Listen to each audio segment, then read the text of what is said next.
Beleza? Vamos agora aí para a nossa gravação da continuidade da unidade 3, né? Capítulo 3, Organizações Internacionais. Tá? Vou dividir esse capítulo em duas partes. Nesse vídeo nós teremos a correção de exercício do capítulo anterior, tá? E nós daremos início aí à parte 1, tá? Conceitos geopolíticos importantíssimos para a compreensão da realidade recente, atual e para criar perspectivas futuras aí com base nesses conceitos. Geografia, professores Márcio e Michel, oitavos anos aí, AE, né? Turnos matutino e vespertino aí do Colégio Rogacionista. Então vamos nessa, avançando direto aí para a nossa correção de exercício.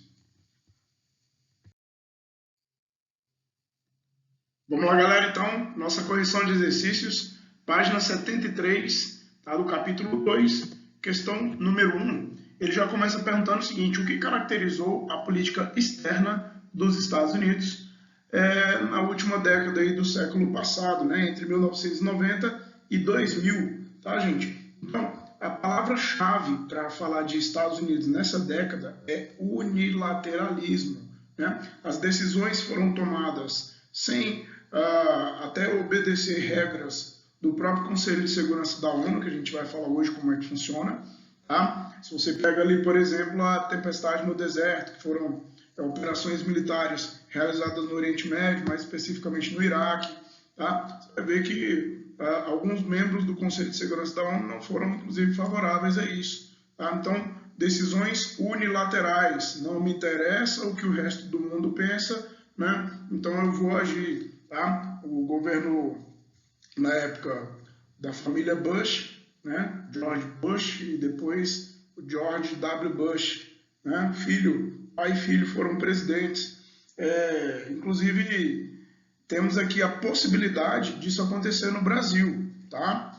A contragosto de muitos, tá? A gosto de muitos também.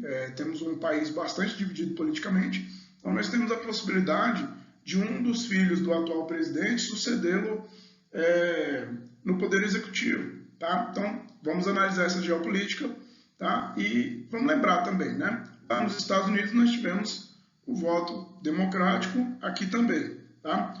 Gostemos ou não, a gente tem que analisar as coisas como elas são e não como elas gostariam, como a gente gostaria que elas fossem. Tá joia? Então, a democracia ela é importantíssima, ela deve ser mantida e respeitada. Tá? Então, só um adendo aí, voltando aqui para o nosso debate. Tá? Então, Estados Unidos, década de 1990, tá? Unilateralismo. Foi a década em que os Estados Unidos também se firmou como potência hegemônica no campo militar, com a extinção da União Soviética em dezembro de 1991. Tá? Isso aí abriu espaço para um Estados Unidos muito mais poderoso em âmbito mundial. Tá joia? Então vamos para frente já para a questão 2. Vamos lá, então, questão 2, mais uma vez aí, página 73, tá? Ele pergunta: quais foram os acontecimentos que determinaram o fim do mundo bipolar? Explique como ocorreu essa mudança no cenário mundial. Então, mais uma vez, pessoal, o que é mundo bipolar? Nós tivemos aí, entre 1945 e 1991, o chamado período bipolar, marcado aí pela Guerra Fria, né? Um conflito político, ideológico, cultural e principalmente militar entre Estados Unidos e União Soviética, né? A URSS, União das Repúblicas Socialistas Soviéticas. E aí o que marca, né? Segundo a questão número 2, o que marcou o fim o que ele fala aqui? Do mundo bipolar, né? Então, o mundo bipolar, o fim dele é marcado pela extinção da própria União Soviética, tá? E era um dos lados desse polo, era o lado socialista, tá? E a partir da extinção da União Soviética, como a gente falou na questão anterior, né, Estados Unidos ganha essa posição de hegemonia militar, tá? E aparentemente passa a dominar o mundo, certo? Mas vamos voltar para o cerne da questão. Num segundo momento ele fala: explique como ocorreu essa mudança no cenário mundial. Então, Vamos lá, causas da extinção da União Soviética, né? A primeira de todas elas, na minha opinião, e a mais importante, é a insatisfação popular generalizada.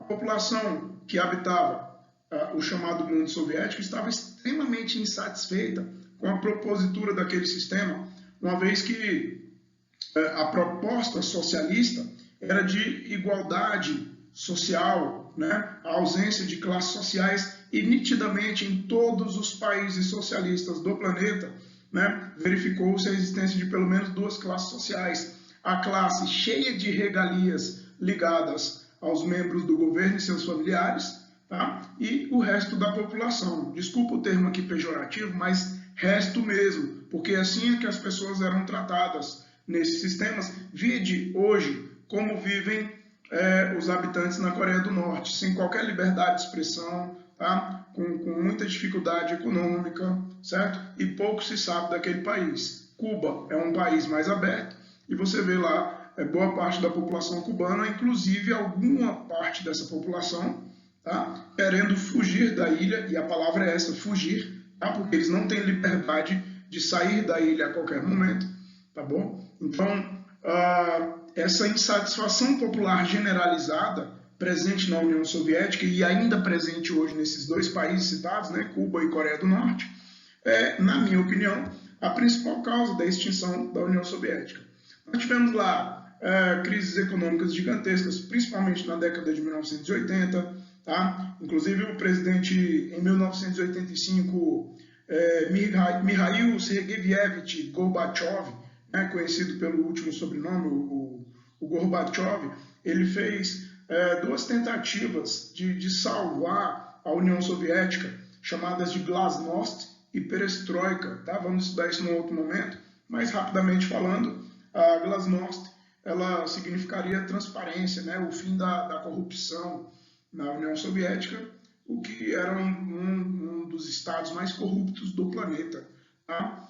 E a perestroika, né, que seria uma reestruturação, uma reformulação econômica. Tá bom? Infelizmente ou felizmente, essas duas reformas não foram adiante e não tiveram o êxito esperado, que seria manter viva a União Soviética. Então, primeira causa, insatisfação popular generalizada. Segunda causa, grandes crises econômicas na União Soviética. Né?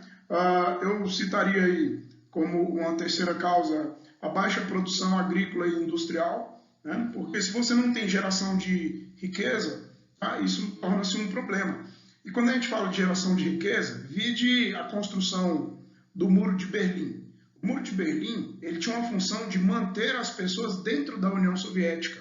Tá? Uma cadeia ela tem muros para te prender dentro dela. Tá? E eu vejo que o Muro de Berlim ele tinha essa função, tá? De não deixar o habitante da União Soviética migrar para o lado capitalista, na Europa Ocidental. Então, as pessoas estavam presas ali naquela parte da Ásia e na Europa Ocidental, perdão, na Europa Oriental. Né? O lado ocidental, ele tinha lá na Alemanha a parte capitalista, né? Dividida aí entre duas partes pelo Muro de Berlim. De um lado, uma parte socialista dentro da União Soviética e do outro lado, uma parte capitalista. Tanto é que após a queda do Muro de Berlim em 1989, nós vamos ter a famosa reunificação da Alemanha. Então eu citei para vocês aí algumas das causas, né, da extinção da União Soviética. Eu acho que cabe mais um aqui antes da gente passar para a próxima questão. Eu assisti ontem um filme sobre a ida do homem à Lua, né? É bem controversa essa questão. Algumas pessoas acreditam que o homem realmente foi à Lua, outros não, né? O primeiro homem, né? Armstrong. A história é bem tocante, assim, bem marcante. Tá? Tem um pano de fundo familiar no filme, bem triste. Tá? Recomendo. Tá? Mas recomendo também que você investigue tudo, né? Inclusive tudo que eu falo. Tá? Se você concordar com tudo que o teu professor falar, você está frito. Eu posso estar apenas emitindo um ponto de vista. Né? Eu tento o máximo possível a neutralidade. mas é natural, somos seres humanos, e aí eu falo, sempre desconfie do teu professor de geografia, tá bom? Pesquise. Se eu falar aqui, vai atrás, tem o Google, tem o YouTube, pesquise, tem outros pontos de vista e diante deles você vai sempre crescer mais, tá bom? Se você concordar, ok. Se você discordar, ok também. Vamos debater as ideias e é assim que a gente constrói o conhecimento, tá joia? Então, tem gente que fala que o homem foi à Lua, tem gente que fala que o homem não foi à Lua. Eu, sinceramente, não sei qual é a resposta, tá bom? E depois de assistir o filme, eu mantive um ponto de vista que eu já tinha, mas eu nem vou falar aqui não, vou deixar para vocês pesquisarem aí, tá joia? Mas o filme é interessante. Voltando aqui para o tema então, tá? Nós tivemos, no contexto da ida do homem à Lua, ainda na resposta da questão 2, grandes gastos na chamada corrida armamentista, a corrida aeroespacial no contexto da Guerra Fria. Os Estados Unidos tinham uma produção industrial e comercial gigantesca, e isso dava a ele a possibilidade de grandes investimentos, inclusive levar o homem à Lua, o que custou bilhões do dinheiro do contribuinte estadunidense, que foi fruto de muitas manifestações na época, né, no ano de 1969, se não me falha a memória, tá bom? Então, dentro do contexto da Guerra Fria, tá? Tivemos lá na União Soviética o primeiro homem a ir para o espaço, né, o Yuri Gagarin, tá? Então, tivemos aí essa corrida para ver quem chega primeiro mais longe, né? Essa compra de armas cada vez mais grandiosa. Então, tudo isso aí era dinheiro do contribuinte, tá? Dentro do contexto da corrida armamentista. Então, tudo isso aí enfraquecia financeiramente a própria União Soviética, certo? Então, vamos para a questão 3, para a gente não se alongar demais aqui no nosso tema. Valeu! Bora? Questão 3. Fala aqui, ó, que fatores levaram os Estados Unidos a se tornar a principal potência mundial a partir da década de 1990? Então, praticamente, essa aí já está respondida, né? Com a extinção da União Soviética, que era ali o seu principal rival, naquele contexto geopolítico do mundo bipolar, tá? Ele, digamos assim, ele passa a reinar sozinho na geopolítica mundial, e aí ele assume essa posição hegemônica, que é essa superioridade política, cultural, militar e econômica em relação aos demais países do planeta. Vira aí o chefão da geopolítica, tá joia? Continuando então, vamos na questão 4. Questão 4 ele fala, quais foram as principais crises que afetaram a supremacia dos Estados Unidos? Gente, vamos lembrar aqui, afetou, mas não tirou deles essa supremacia, ok? Então, a primeira coisa é a ascensão da China como potência industrial, tá? Você sabe que boa parte das fábricas do planeta localizam-se na China, certo? São empresas geralmente filiais, cujas matrizes estão em países ricos e desenvolvidos, como Alemanha, França, Itália, Estados Unidos, Japão, tá? E essas filiais, elas produzem boa parte dos produtos industrializados que nós consumimos hoje, tá? A China, ela apresenta, vamos falar isso no momento mais oportuno, mas só para aprofundar um pouquinho aqui, ela apresenta vários fatores locacionais que são vantagens estratégicas que as empresas obtêm em determinados locais do planeta, diminuindo seus custos de produção e, obviamente, elevando sua lucratividade. A China tem uma mão de obra muito barata, não é mais a mão de obra mais barata do mundo, já foi superado por outros países ali do Sudeste Asiático, tá? Mas ainda é uma mão de obra muito barata, é a mão de obra mais farta do planeta, porque a China é o país que tem a maior população do planeta, tá? Incentivos fiscais, principalmente ali nas zonas econômicas especiais, tá? Tem mercado consumidor, então em todos os aspectos é vantajoso ter uma fábrica na China, tá? Então, esse crescimento industrial chinês. E, continuando a nossa resposta, quais foram as principais crises que afetaram a supremacia dos Estados Unidos? Então, uma delas foi a questão do crescimento industrial chinês, tá? Por outro lado, nós temos aí as crises econômicas internas dos Estados Unidos, né? Ao longo do século XX, ele teve alguns momentos de dificuldade, tá? E nós vamos também destacar aí, nesse momento, a crise de 1929, tá? Alguns especialistas em economia dizem que a atual pandemia de coronavírus pela qual estamos passando agora no ano de 2020, ela pode trazer para os Estados Unidos e para o mundo uma crise econômica talvez pior do que a de 1929. Vamos esperar para ver como é que vai ser a desenvoltura de cada país após esse problema, tá joia? E para finalizar, tá? Ele ainda na pergunta crises que afetaram a supremacia dos Estados Unidos, tá joia? Nós vamos falar das repercussões negativas das intervenções dos Estados Unidos, tá? Intervenções essas que a gente até citou na questão número 1, algumas foram de cunho unilateral, como, por exemplo, intervenções no Iraque, né? Intervenções em outros locais do planeta, tá? Intervenções, inclusive, não seguindo o regramento de conflitos estabelecido pelo Conselho de Segurança da ONU, tá, joia? Vamos aí, questão número 5. Ele fala, por que o crescimento econômico chinês ao longo dos anos 2000 foi um dos fatores que contribuiu para afetar a posição dos Estados Unidos como potência hegemônica mundial? Mais uma vez, afetou, mas não roubou essa posição, tá bom? Então, China hoje tem o segundo maior PIB do planeta, tá? Superado apenas pelo Produto Interno Bruto dos Estados Unidos da América, tá bom? Então, o que acontece? Como ela se tornou uma potência industrial, ela afetou alguns mercados que antes eram atendidos pelos Estados Unidos. Mas isso apenas num primeiro momento, porque o que acontece? A China ela é tão vantajosa economicamente para o empresário que próprias empresas dos Estados Unidos fecharam fábricas dentro dos Estados Unidos e foram abrir na China, buscando o quê? Buscando aqueles fatores locacionais que eu citei na questão anterior, tá bom? Então, assim, num primeiro momento, parece que foi ruim para os Estados Unidos. Num segundo momento, não foi tão ruim assim, porque você tem que lembrar que, embora a filial esteja na China, quem mais lucra no final das contas é a matriz, para onde são remetidos boa parte dos lucros. E aí você pega a Nike, por exemplo. A Nike, ela tem a maior quantidade de fábricas dela na China, tá? E em outros lugares do mundo.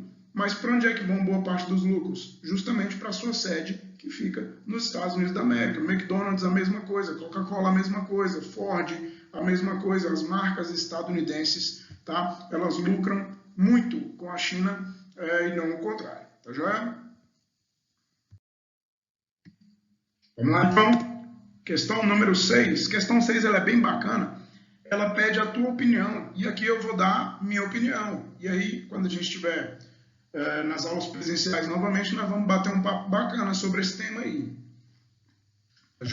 Então ele fala o seguinte, ao longo dos anos 1990, os Estados Unidos, como potência hegemônica, puderam ampliar sua influência pelo mundo, inclusive propagando seus padrões de consumo. Em sua opinião, atualmente é possível perceber influências culturais estadunidenses no cotidiano? Quais são essas influências? Pessoal, influência cultural estadunidense no cotidiano. Gente, é quase tudo. Por isso que eu falo, é um país hegemônico também do ponto de vista cultural. Veja os filmes. A maioria da produção cinematográfica mundial de massa, né? É claro que todos os países produzem bons filmes, mas os filmes que você vai encontrar lá na sala de filmes ali dos grandes shopping centers, no Brasil, por exemplo, são filmes de origem predominantemente estadunidense, né? A produção hollywoodiana. Tá? As marcas que você usa, né? Que você busca usar, tá? As marcas, as empresas automobilísticas, boa parte delas são derivadas aí dos Estados Unidos, certo? Esse American Way of Life, esse estilo de vida americano, ele venceu barreiras, né? Com a globalização, ele está espalhado pelo mundo, tá? Então, você vai hoje para Pequim, você vai para Tóquio, você vai para Colombo, lá no Sri Lanka, você vai para Paris, você vai para Brasília, qualquer lugar que você for no mundo vai ter um jovem caminhando com calça jeans, com um tênis Nike no pé e uma camiseta branca. Tá joia? Então, esse estilo de vida, t-shirt, a calça jeans, o sneaker, né? O tênis, tá? É um estilo de vida estadunidense que se propagou pelo mundo, tá joia? No jeito de vestir, Qualquer lugar que você chega aí, exceto na Coreia do Norte e em Cuba, você vai ter uma loja do McDonald's, tá? Vendendo ali aqueles deliciosos sandubas, né? Que a gente adora, de pegar uma fila no drive-thru, pagar caro, né? Ô gosto, hein? Tá joia? Então, assim, temos aí essa questão do estilo de vida estadunidense espalhado pelo mundo, tá joia?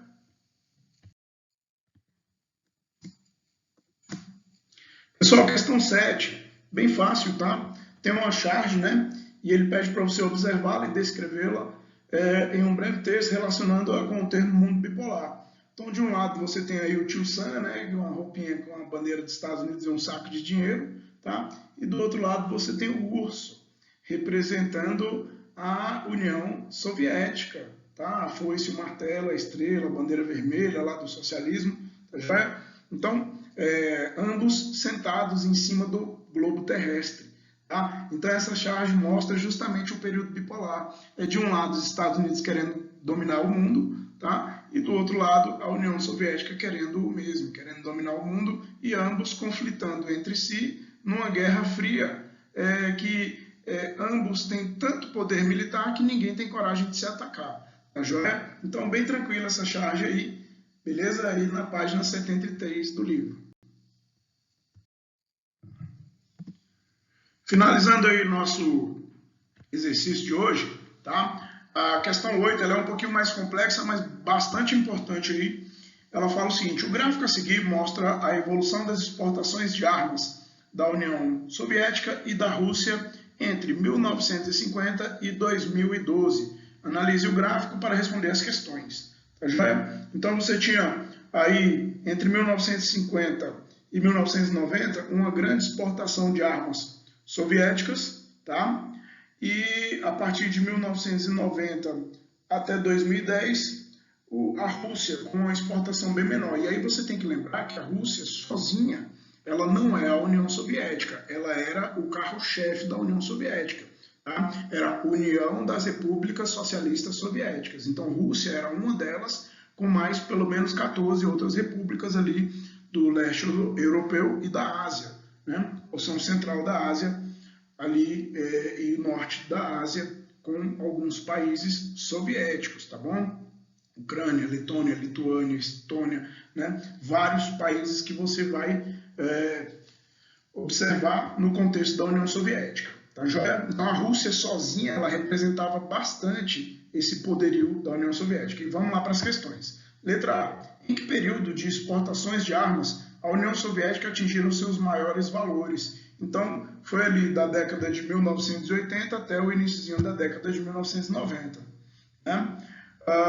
O que significou o fim da União Soviética para a indústria bélica do bloco? Né? Então, apenas a Rússia continuou a ter destaque nessa área. Tá joia, gente? Então, lembra lá do filme O Senhor das Armas, com o Nicolas Cage, tá? Um filme excelente, tá? Do ponto de vista geopolítico, para você entender as consequências desse finalzinho de Guerra Fria. Tá? E aí o que acontece? Cai a União Soviética e aí o preço das armas vai baixar bastante, porque aquelas armas que eram usadas na corrida armamentista da União Soviética contra os Estados Unidos da América, elas vão ficar obsoletas. Né? Eu vou fazer o quê? Com 90 mil tanques de guerra? O que eu vou fazer com 150 mil helicópteros de guerra se o mundo está vivendo um momento de relativa paz? Né? O que eu vou fazer com milhões e milhões de fuzis Kalashnikov, AK-47? Né? Então, aí o filme mostra a história do Yuri Orlov, que foi conhecido como o maior comerciante de armas internacionais. Tá joia? Muito interessante o filme, estrelado lá pelo Nicolas Cage, excelente ator.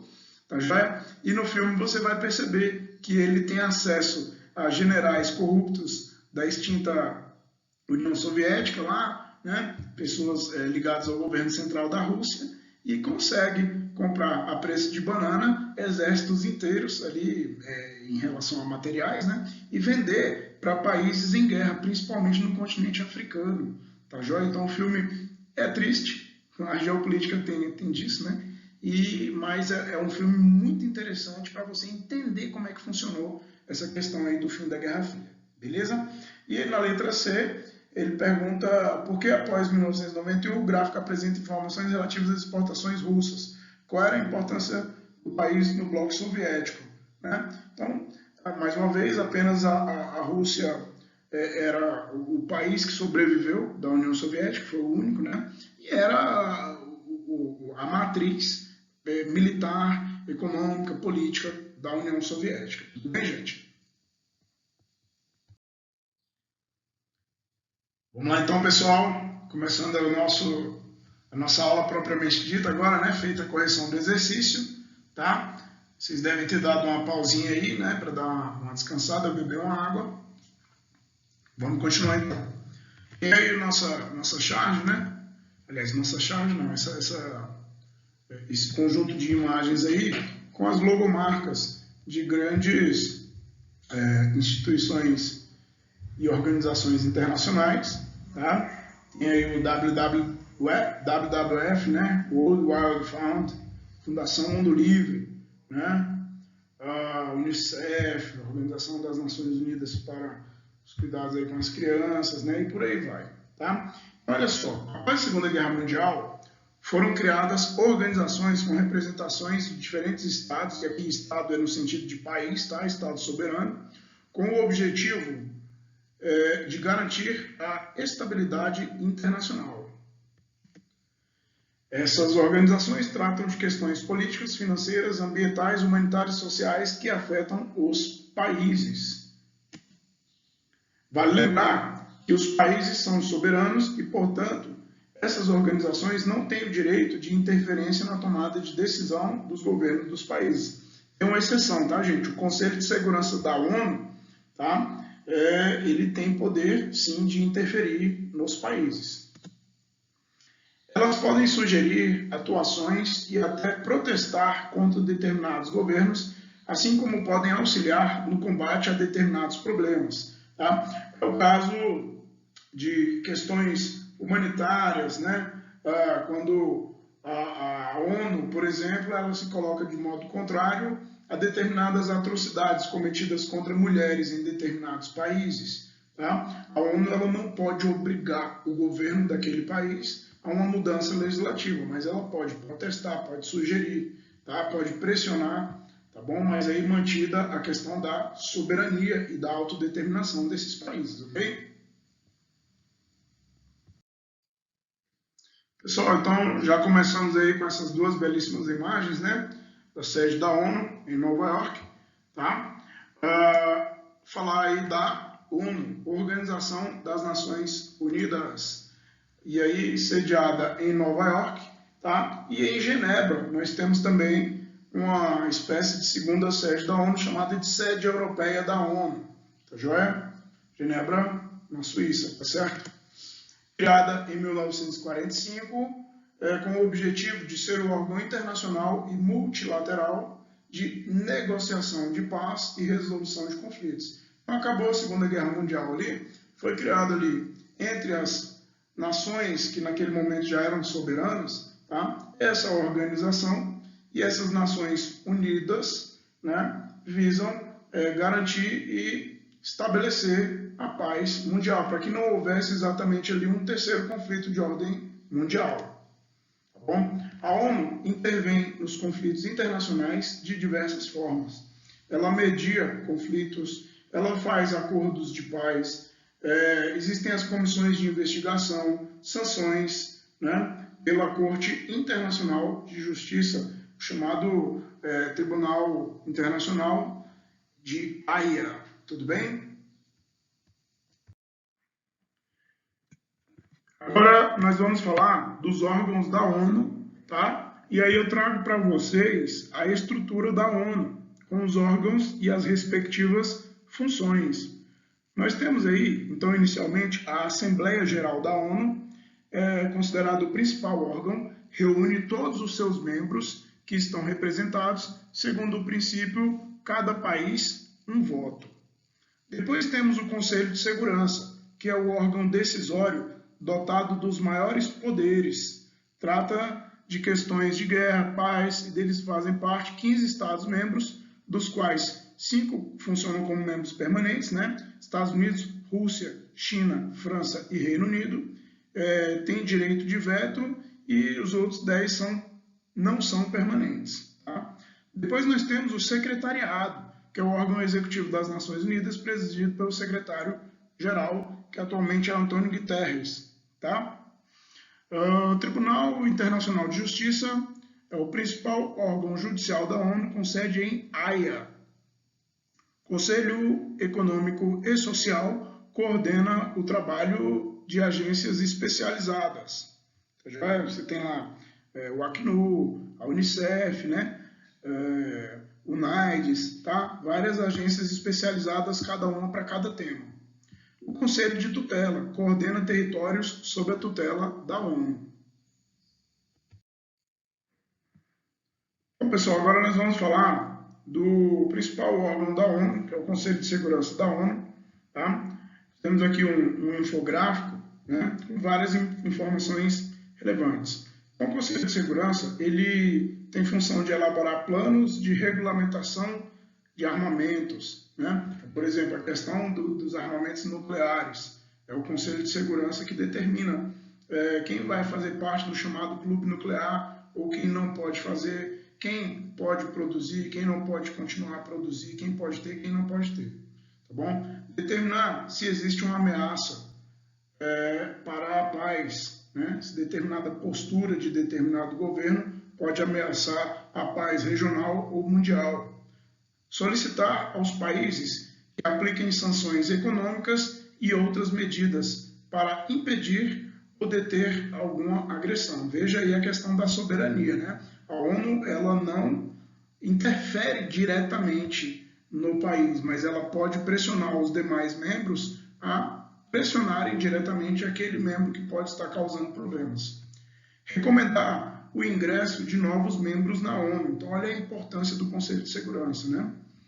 Recomendar para a Assembleia Geral a eleição de um novo secretário-geral. Né? O Conselho de Segurança é o órgão da ONU responsável pela paz e segurança internacionais. Esse conselho é formado por 15 membros, 5 permanentes, como a gente já falou, né? Que possuem direito a veto: Estados Unidos, Rússia, Reino Unido, França e China. É importante que você guarde aí, tá? Esses 5 membros permanentes do Conselho de Segurança da ONU. E 10 membros não permanentes, eleitos pela Assembleia Geral por 2 anos. Então, são membros rotativos. Tá? Então, esse é o único ordem da ONU que tem poder decisório. Isto é, todos os membros das Nações Unidas devem aceitar e cumprir as decisões do Conselho de Segurança da ONU. Então, falou em ONU, não dá para falar de ONU sem falar de Conselho de Segurança e dar o seu merecido destaque. Pessoal, então dando continuidade aqui, nós falamos aí das organizações econômicas, né? As mais importantes delas foram criadas a partir de 1944 com a assinatura do Acordo de Bretton Woods. Inicialmente nasceram, após a assinatura desse acordo, né, nasceram aí o Banco Mundial e o Fundo Monetário Internacional, FMI. Visam inicialmente o aumento do poder econômico dos países desenvolvidos, como os Estados Unidos. Naquele momento já era aí o carro-chefe da economia mundial. Coloquei aqui então nesse slide uma charge, né? Bem rápido aqui para a gente ver essa questão, né? O Fundo Monetário Internacional, né? Com um senhor aí aparentemente rico, né? Com um charuto, abraçando aí o Brasil, né? Olha a cabecinha aí da pessoa com formato do mapa do Brasil, verde e amarelo na roupa, né? Bem humilde, tá? E o Fundo Monetário falando assim: estou aqui para ajudar. O que a gente tira dessa charge aí? Ela mostra justamente o seguinte: existem interesses financeiros por trás de toda essa ajuda, né? Eu vou te emprestar dinheiro hoje, mas você vai me pagar depois, tá joia? E eu costumo dizer que, às vezes, dependendo da ajuda, ela sai mais caro que a solução, tá joia? Pessoal, finalizando então nosso bate-papo de hoje, vamos falar aqui das organizações econômicas, né? Primeiramente aí o FMI, depois o Banco Mundial, depois o BIRD, que é o Banco Interamericano de Reconstrução e Desenvolvimento, a OIT, que é a Organização Internacional do Trabalho, e a OMC, Organização Mundial do Comércio. E aí, para manter o costume, né? Lembrando que essa foi só a parte 1 do capítulo 3, tá? Ele é bem extenso, bem denso, tá bom? Então eu preferi fragmentar em 2 momentos. Semana que vem a gente vai ter a segunda parte, falando aí também de blocos econômicos, tá? Então hoje eu vou pedir para vocês apenas fazerem a leitura atenta das páginas 74 a 79, tá? E redigir um resumo do capítulo no caderno, aquele esqueminha, né, de um tópico por parágrafo, tá bom? Você pega a ideia central do parágrafo e coloca lá no teu caderno, e aí você fica com um resumo bem bacana para poder revisar todo o conteúdo. E é isso aí, pessoal. Bons estudos, boa semana, fiquem com Deus, tá joia? Não deixe a matéria acumular e até a próxima semana. Um grande abraço. Tchau!